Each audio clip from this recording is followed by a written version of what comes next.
साहिल को नहीं मिली जमानत, फूट फूट कर रोने लगे मुस्कान और साहिल। आपको बता दें कि मेरठ में पति सौरभ राजपूत की हत्या करने की आरोपी मुस्कान और उसके बॉयफ्रेंड साहिल शुक्ला को जमानत नहीं मिली है। इस पर मुस्कान रोने लगी। उनके वकील रेखा जैन ने सेशन कोर्ट में जमानत की अर्जी लगाई थी। इसमें उन्होंने मुस्कान और साहिल को जमानत पर छोड़ने की अपील की थी।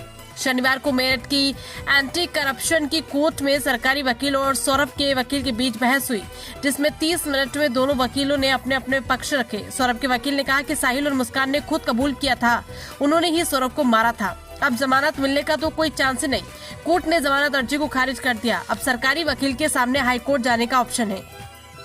मुस्कान साहिल की तरफ से बेल की अर्जी दाखिल करने वाली सरकारी वकील रेखा जैन ने अदालत के सामने पहले अपना पक्ष रखा। उन्होंने कहा कि सौरभ की हत्या होने के बाद देरी से एफआईआर दर्ज कराई गई। इसमें साफ है कि मेरी क्लाइंट को फंसाया जा रहा है।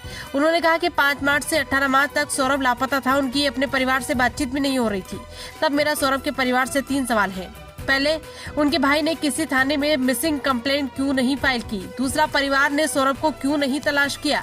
तीसरा, अपने ही परिवार दोस्तों में किसी को क्यों नहीं बताया कि सौरभ गुमशुदा है?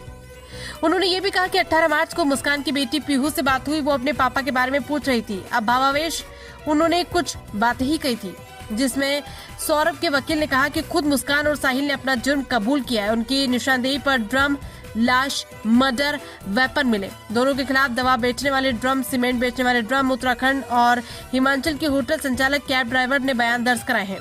मुस्कान के कमरे से खून से सनी चादर, खून से सना गद्दा, बाथरूम जहां सौरभ के शव को ले जाकर टुकड़े किए, वहां खून के ट्रेसेस, दीवारों पर खून के धब्बे, कमरे की छत और दीवारों पर खून के धब्बे मिले हैं। दोनों आरोपी की निशानदेही पर हत्या से जुड़ा हर सबूत बरामद किया है। सभी सबूत ये बताते हैं कि मुख्य हत्या आरोपी, इन्हें जमानत नहीं दी जाए। मेरठ में ब्रह्मपुरी की इंदिरा नगर में 3 मार्च को सौरभ के प्रति मुस्कान ने अपने प्रेमी साहिल शुक्ला के साथ मिलकर हत्या कर दी थी। उसके शव के 4 टुकड़े कर उसे नीली ड्रम में सीमेंट डस्ट के घोल से जमा कर दिया था। पुलिस ने दोनों को गिरफ्तार कर 19 मार्च को कोर्ट में पेश किया, जहां से उन्हें जेल भेज दिया गया। तभी से दोनों सलाखों के पीछे उन्हें सरकारी वकील के रूप में एडवोकेट रेखा जैन मिली। रेखा जैन ने 24 अप्रैल को उन्हें लोअर कोर्ट में मुस्कान साहिल की जमानत के लिए याचिका डाली थी। 17 अप्रैल में कोर्ट ने इसे खारिज कर दिया। अब सेशन कोर्ट भी मामले को खारिज कर रही है।